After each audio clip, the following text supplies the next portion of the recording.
What's up mga idol? TNT Super Team lineup sa Commissioner's Cup. Pero bago mo sana ipagpatuloy ang panonood mo, ay huwag mong kalimutan na mag-subscribe bilang suporta sa aking YouTube channel. Maraming salamat idol.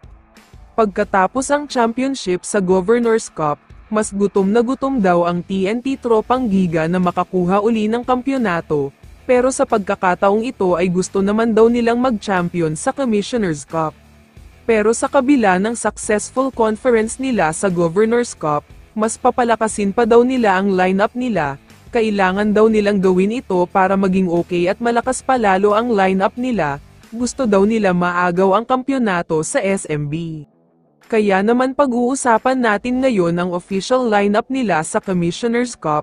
Ang tatalakayin nating mga players ay ang mga important players ng TNT, pati na ang bagong player nila na maglalaro next conference.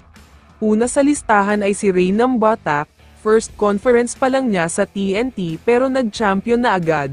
Maganda ang ginawa niya sa first finals appearance niya sa PBA career niya, kaya ipagpapatuloy daw niya ito sa Commissioner's Cup.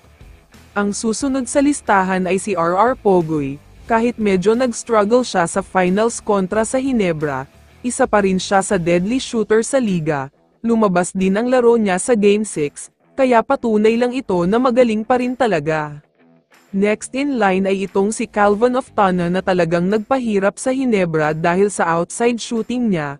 Konting space lang ang kailangan niya ay titira na harap-harapan. Sobrang sure ball talaga kapag tumira sa tres kaya nahirapan ang Ginebra. Siyempre ay hindi mawawala dyan ang finals MVP na si The Blur Jason Castro.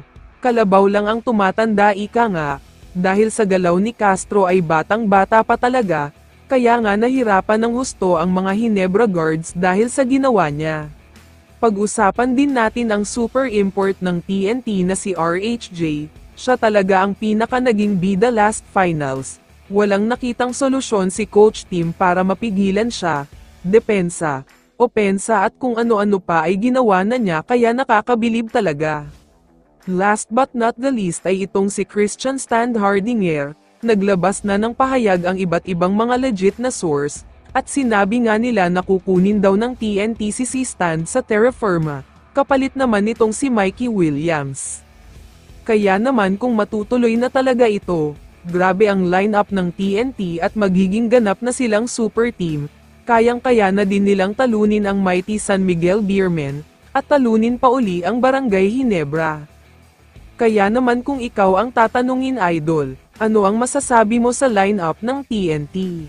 I-comment mo naman ang sagot mo sa tanong na ito. So dito na nagtatapos ang video na ito. Maraming salamat sa pagsuporta at panonood mga idol. Ingat at bye-bye.